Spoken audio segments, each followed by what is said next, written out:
생각하고 있는 거죠? 머릿속으로 생각하는 것들을 우리 함께 이야기 나눠봅시다. 꽃이라고 하면은 가장 먼저 무엇이 떠오르죠?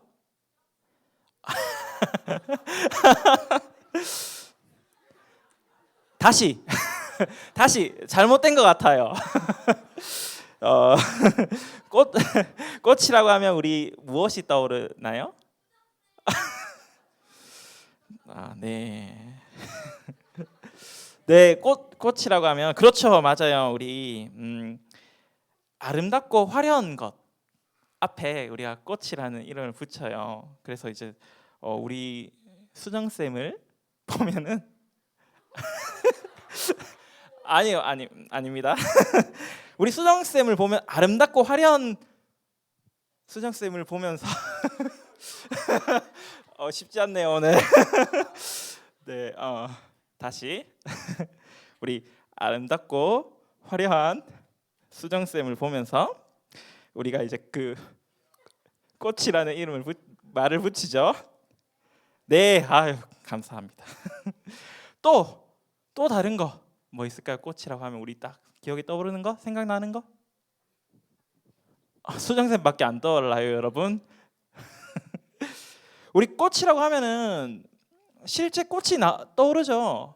우리가 이제 길을 지나면서 길을 가면서 우리가 쉽게 볼 수 있는 뭐 장미, 장미를 쉽게 볼 수 있나요? 뭐 꽃집 앞에서 장미를 볼 수 있죠. 또 프리지아 같은 꽃들도 있고 뭐 길을 가다 보면 개나리 이런 많은 꽃들을 우리가 볼 수 있습니다.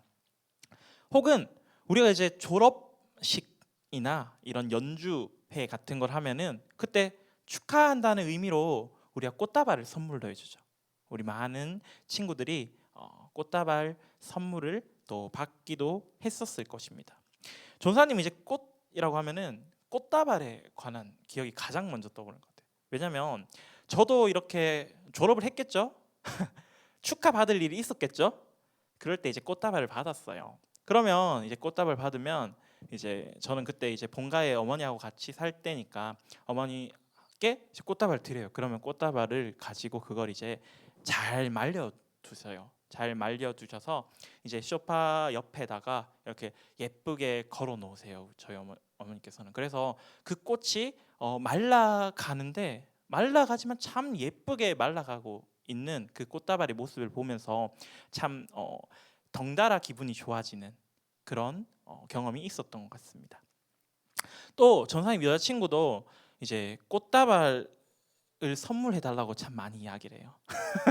꽃 선물해 달라고 저에게 참 많이 이야기하는데 전사님은 이제 그 상남자이기 때문에 그런 거 원래 또 잘 안 해줍니다. 상남자. 근데 이제 한 번 해준 적이 있어요. 꽃다발 선물을 한 번 해줬는데 이제 그 꽃다발을 가지고 이제 예쁜 꽃병을 사서 이제 거기에 이제 꽃을 조금씩 나눠 담아서 보관하더라고요. 또 예쁘게 이렇게 장식해 놓았더라고요. 우리 친구들 중에서도 꽃 좋아하는 친구들 있죠? 여자 학생들 중에서 좋아한다고 하세요. 그래야 이제 또 다른 이제 형제들이 꽃 선물을 줄 수 있잖아요. 그렇잖아요. 그냥 꽃 선물 받으면 기분이 좋잖아요. 내가 어떤 뭐 특별한 일이 있어서 꽃을 선물 받을 수도 있지만 그게 아니라 오다 주었다 하면서 상남자는 그런 거 안 합니다. 네, 뭐 근데 어쨌든 꽃을 이제 예쁜 꽃을 보면 우리가 덩달아 기분이 좋아집니다. 예쁜 것을 보면. 그래서 우리 수정 쌤을 보면은 기분이 좋아지나요? 네, 아름답고 화려한 것을 지칭할 때 우리가 이렇게 꽃이라고도 부르기도 하죠. 혹은 우리가 이 꽃이라는 말은 중요한 대상을 가리킬 때 우리가 이야기해요. 우리 친구들 운동회 하죠. 운동회 하면은 여러 많은 순서들이 있고 여러 많은 시간들이 있지만 그 중에 가장 기대가 되는 것은 무엇이에요? 그렇죠. 우리 친구들 반의 대표 선수들이 나와서 그 운동장을 열심히 달리는 개주를 우리가 제일 기다리잖아요. 어떻게 보면 다른 여러 많은 프로그램들이 있지만 우리 반이 우승했으면 좋겠어, 우리 반이 1등 했으면 좋겠어라고 기대하고 기다리는 그 계주를 우리는 보통 운동회의 꽃이라고도 많이 부릅니다. 이처럼 꽃이라고 하는 단어는 무언가 중요한 대상, 중요한 것을 가리키기도 합니다. 이런 것도 있지만 우리 친구들에게 가장 익숙한 이야기를 한번 해볼까 싶어요. 우리 친구들에게 더욱 익숙한 꽃은 무엇입니까? 바로 김춘수 시인의 꽃이라고 하는 시이죠. 우리 친구들이 각종 시험 문제에서 혹은 교과서에서 혹은 예능에서 참 많이 듣고 많이 보았던 시일 것입니다. 사람들은 사람들과 인간관계를 맺으면서 살아가요. 우리가 서로가 인간관계를 맺는 그 속에서 서로에게 좋은 기억을 남기기 위해서, 좋은 사람이 되기 위해서 열심히 우리는 살아가고 있습니다. 고독사로 죽는 사람들의 이야기를 들으면 어때요? 그들이 다른 사람들과는 연락이 없이 지내다가 마지막 그 죽음의 순간에도 홀로 쓸쓸하게 잊혀져 버리는, 죽음의 이후에도 그 누구도 그 사람의 죽음에 대해 그에 대해서 신경 써주지 않는, 어떻게 보면 우리는 참 그 고독사라는 이야기를 들었을 때 참 안타깝다, 불쌍하다라는 약간 연민의 감정을 많이 가지게 될 거예요. 우리가 그의 이름을 불러주기 전까지는 그는 다만 하나의 몸짓에 지나지 않았다라는, 그 몸짓은 그저 하나의 몸짓이었던 거예요. 그 고독사로 죽어갔던 그 사람, 나와는 관계없던 그 사람이 살아갔던 그 모습일 뿐이지, 그 사람이 살아간 그 모습이 나에게 어떠한 영향이나 역할을 하는 것이 아니죠. 우리는 우리의 삶의 모든 순간 동안에 있어서 다른 사람들에게 인식되고자 하며 살아갑니다. 그 인식이 좋은 방향으로 될 수도 있겠죠. 혹은 나쁜 방향으로 될 수도 있을 것입니다. 기억에 남는 것이나 기억에 잊혀진다라는 그 상반된 것 두 가지 중에서 누구도 타인에게 잊혀지거나 나의 존재가 사라지는 것을 원치 않습니다. 나중에 이제 전도사님이 이제 우리 파워 고등부 사역을 마무리하고 떠나갈 때가 언젠간 오겠죠. 우리 친구들이 졸업을 하고 가듯이. 그때 제가 여러분들과 함께 했던 그 기억을 잊기를 원할까요? 그렇지 않죠. 기억에 남는, 언젠가 저도 이 누구 한 사람 한 사람, 우리 다은이나 우리 찬양쌤이나 여러 많은 한 사람 한 사람을 떠올렸을 때 참 좋은 기억, 그 좋았던 기억을 떠올리고 싶어 할 것입니다.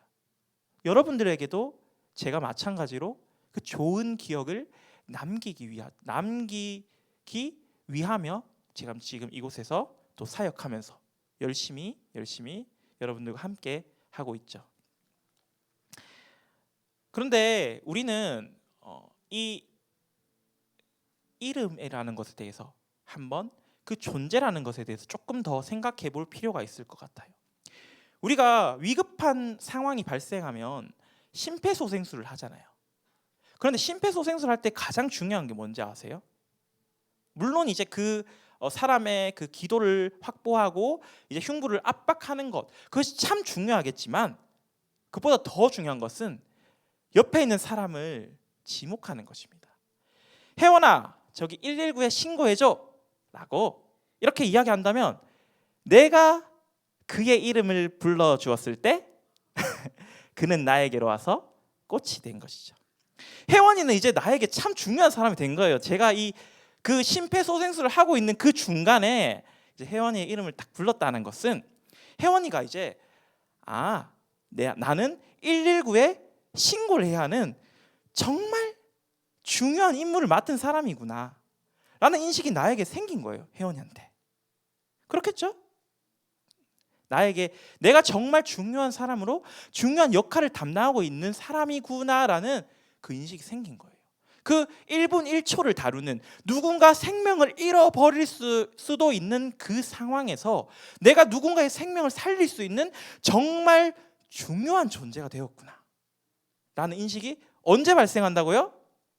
혜원이의 이름을 불러주었을 때, 누군가의 이름을 불러주었을 때, 누군가에게 인식이 되었을 때에 그 중요성이 생긴다는 것입니다.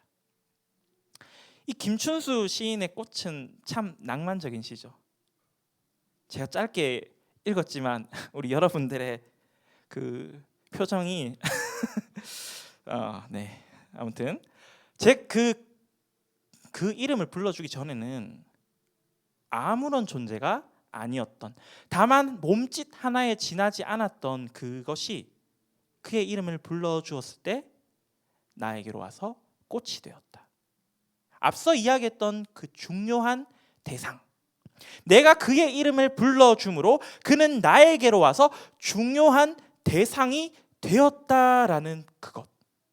김춘수 시인은 이 시를 통해서 우리 인간의 존재의 본질과 의미, 그리고 그 이름이 가지는 상징성을 보여줌과 동시에 누군가에게, 어느 누군가에게는 인식되고 싶어하는 그 인간의 꿈에 대해서 표현하고 있어요. 누군가에게 인식되고 싶다라는 이 꿈, 이 인간이 가지고 있는 생각은 어디서부터 왔을까요? 우리는 누군가에게 인식될 때 아까 이야기한 것처럼 어떠한 한 역할을 감당할 수 있어요. 그런데 이렇게 119에 신고하는 것보다 더 중요한 역할, 더 중요한 부름을 우리는 받았어요. 그래서 그 내 이름이 가지는 상징을 통해서 내가 누군가에게 인식되고 내가 누군가에게 중요한 역할이 되어졌던 그 시기, 그 시기가 우리 모두에게 있었습니다. 그게 언제냐면요, 하나님께서 우리 한 사람 한 사람의 이름을 불러주셨다는 거예요. 근데 그 한 사람 한 사람의 이름을 부르는 것에서 그치는 것이 아니라 119를 불러서 한 사람의 생명을 살릴 수 있는 그 1분 1초의 시간을 다루는 그 시기에 한 사람의 생명을 살리는 것보다 더 귀한, 더 값진 일, 사망의 길로 가고 있는 누군가를 생명으로 건지게 해주는, 생명으로 돌이킬 수 있게 만들어주는 소명을 우리에게 주셨다는 것입니다. 언제요? 우리를 불러서 우리를 아주 특별한 존재, 사망의 길로 가고 있는 자들을 생명의 길로 옮겨주는 귀한 역할을 감당할 수 있는 존재로 우리를 불러주셨다는 것이죠. 그리고 우리를 그렇게 만들어 주셨다는 말입니다. 우리 함께 말씀 읽어보도록 하겠습니다. 우리 오늘 함께 읽었던 말씀인 데살로니가 후서 2장 14절 말씀, 우리 본문 말씀을 우리 함께 읽어보도록 하겠습니다. 데살로니가 후서 2장 14절 말씀, 한 절 말씀인데요, 우리 함께 읽도록 하겠습니다. 시작. 이를 위하여 우리의 복음으로 너희를 부르사 우리 주 예수 그리스도의 영광을 얻게 하려 하심이니라. 아멘. 오늘 읽었던 이 말씀인 데살로니가 후서에서 바울은 우리들에게 우리가 항상 감사해야 할 것이, 하나님은 처음부터, 창조 때부터, 우리가 처음 태어났을 그 시기부터 너희를 택하사 성령의 거룩하게 하심과 진리를 믿음으로 구원을 받게 하셨다라고 말씀하세요. 우리를 선택해 주어서 우리를 구원해 주셨다라는 말입니다. 하나님의 무조건적인 은혜로 우리를 구원해 주셨다는 것이죠. 그런데 하나님께서 우리를 구원해 주시는데 저 하나님이 이제 하늘에 계시면서 손 닿는 대로 이렇게 막 끌어올려 준다고 생각해 보세요. 그럼 우리 수경이 어떡합니까? 또 하나님이 넌 예쁘니까, 넌 잘생겼으니까, 우리 수정쌤 예쁘니까 먼저 끌어올려주고. 그러면 이러시겠어요? 그럼 우리 정수는 어떡합니까? 하나님께서 이렇게 세상적인 조건을 가지고 구원해 주신다 하면은 정수는 몇 번째쯤 뽑힐까요? 아유, 네. 우리 친구들의 생각에 맡기도록 하겠습니다. 번호표를 내가 딱 받았는데 이 뽑히는 기준, 하나님이 구원해 주는 그 번호표를 딱 받았어요. 내가 만약에 예를 들어서. 근데 번호를 봤는데 한 37억 2,500만쯤 되는 거예요. 전 세계 인구가 80억 정도 되니까 절반은 50%는 들었네. 이렇게 생각하겠어요? 나 구원 받을 수 있나? 이렇게 생각하지 않을까요? 그런데 하나님의 구원은 이렇게 세상적인 기준을 가지고 주어지는 것이 아닙니다. 하나님께서 오늘은 한 159명 정도 구원해주고 내일은 또 맛있는 것도 먹고 기분도 좋으니까 한 400명 정도 구원하고, 이런 것이 아니라는 것입니다. 어떠한 이유도 없이 모든 이들을 구원의 자리 가운데 이르게 하시는 분이 하나님이세요. 하나님께서는 오직 자신의 기쁘신 뜻을 따라 우리를 택하여 구원의 자리로 옮겨 주셨습니다. 그 택함 받은 우리를 하나님께서는 불러 주시는 거예요. 하나님께서 택한 자들을 복음으로 불러 주시는 것입니다. 하나님이 우리를 부르시는 그 목적은 어렵지 않습니다. 하나님이 우리를 그 복음으로 불러 주어서 나에게 어떤 역할을 맡기시겠죠. 내가 그 복음으로 부름받은 존재인 내가 그 복음으로 부름받아 어떠한 역할을 하는 존재가 된 것이에요. 바로 그것이 우리 주 예수 그리스도의 영광을 얻게 하려 하심이라는 것입니다. 우리가 부름을 받기 전에는 자신의 영광을 위해 살아갔던 존재들이에요. 하나님의 입장에서 봤을 때 어떻겠어요? 저기 흔들리는 하나의 몸짓에 불과했던 것들이죠. 그런데 우리가 복음으로 부름을 받고 하나님의 의롭다 여기심을 받게 되었을 때 우리는 더 이상 나의 마음대로 나의 영광을 위해 살아가는 존재가 아니게 된 것입니다. 하나님께서 우리를 부르신, 복음으로 부르신 그 이유는 주 예수 그리스도의 영광을 얻게 하려 하심이라는 말입니다. 하나님께서 나를 불러주셨을 때, 나를 꽃이라 불러주었을 때 길가에 흔들리던 그 하나의 몸짓이 사람들에게 기쁨을 주고 아름다움을 보여주는 그 아름다운 꽃이 되었던 것처럼 중요한 존재가 되는 것입니다.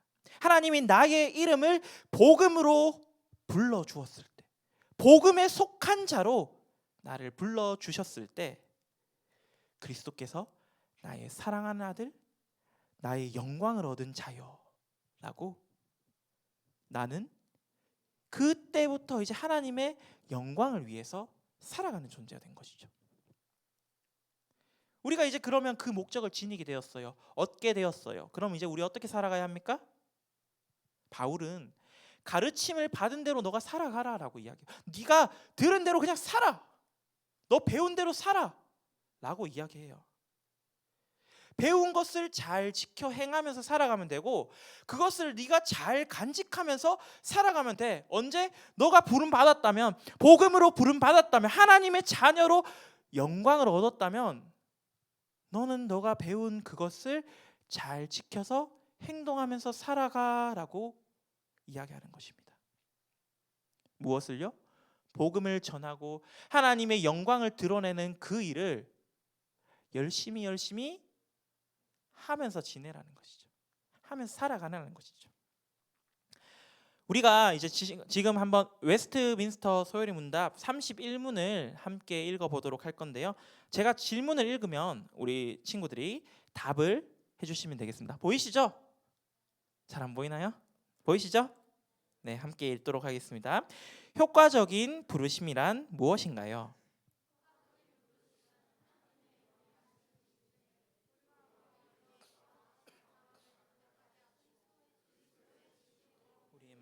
조명하게 하시고 우리의 의지를 새롭게 하시며 우리를 설득하여 복음 가운데 값없이 주시는 예수 그리스도를 기꺼이 받아들이는 것을 가능하도록 하십니다. 아멘.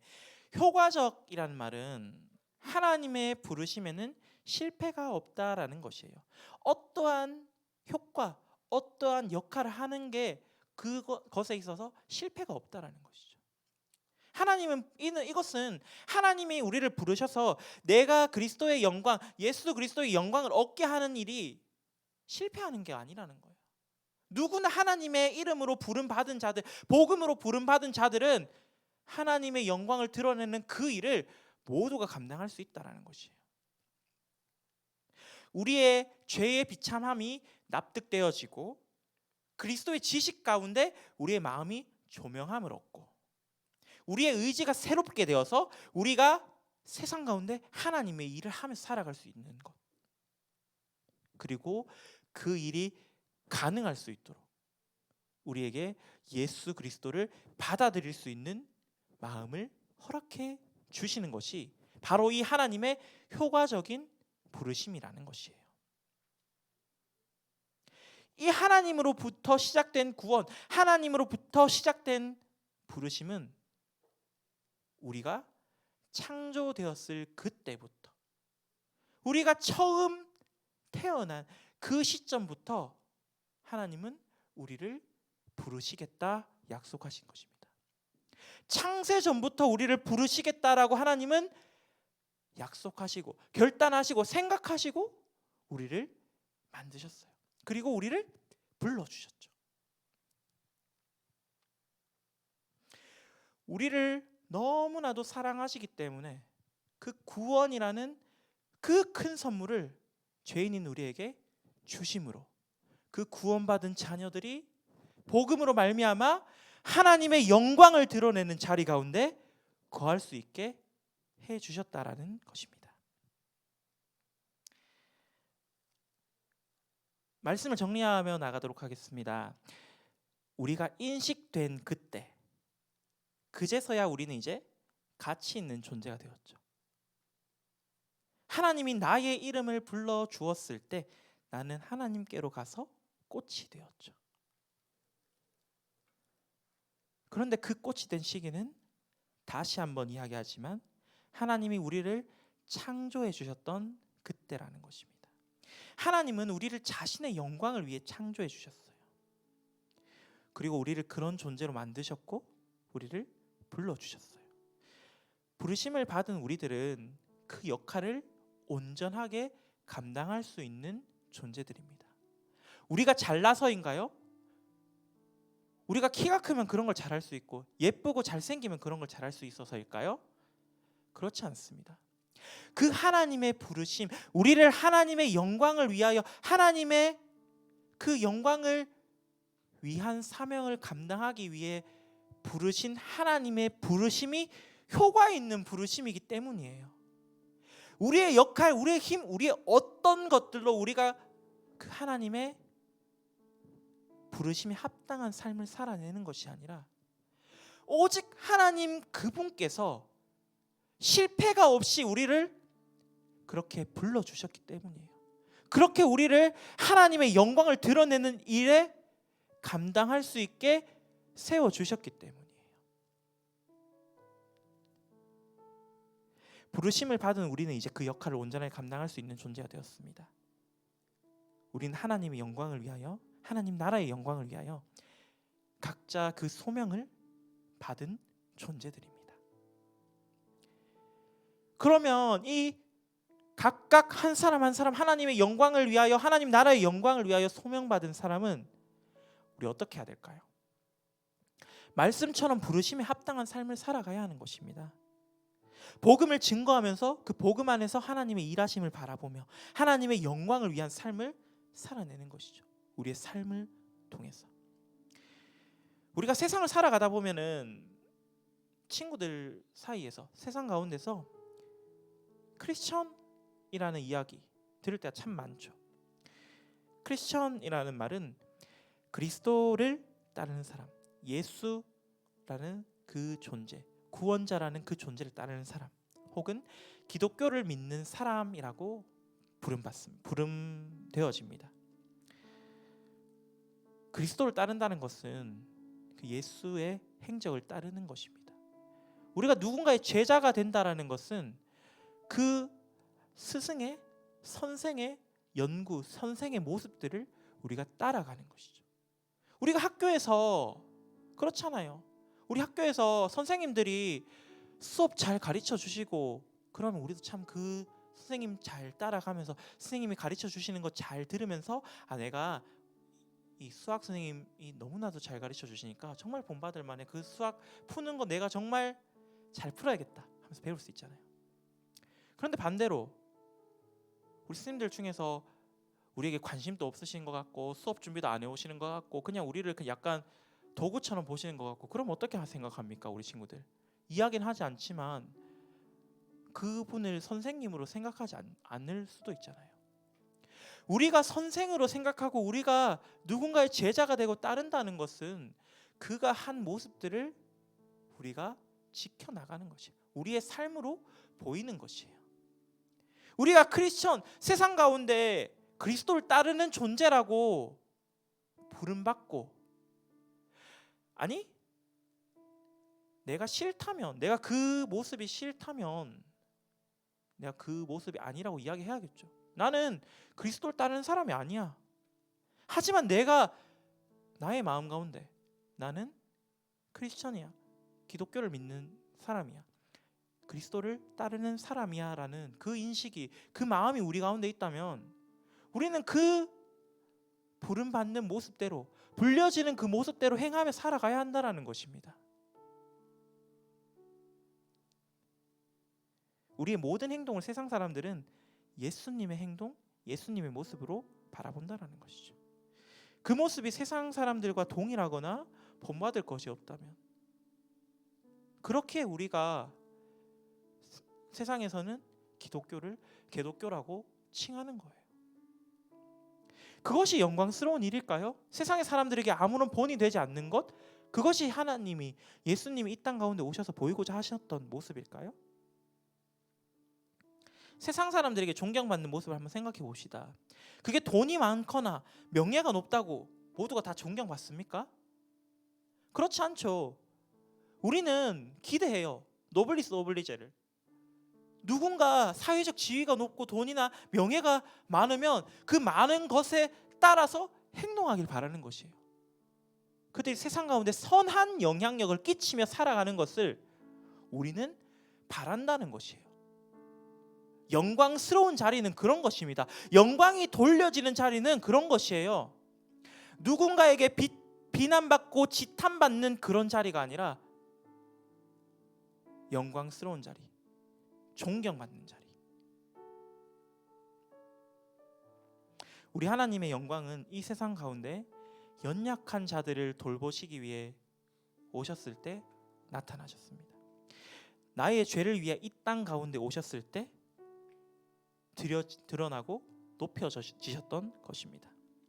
우리가 이 세상 가운데 살아가면서 우리의 주변의 이웃들을, 소외된 이웃들을, 친구들을 바라보고 품으며 또 그들을 섬기는 것, 그리고 예수 그리스도께서 보이셨던 세상에서의 모습을 우리가 보이며 살아가는 것, 품으며 살아가는 것이 우리가 부름받은 목적, 하나님을 사랑하고 이웃을 사랑하며 살아가는 일일 것입니다.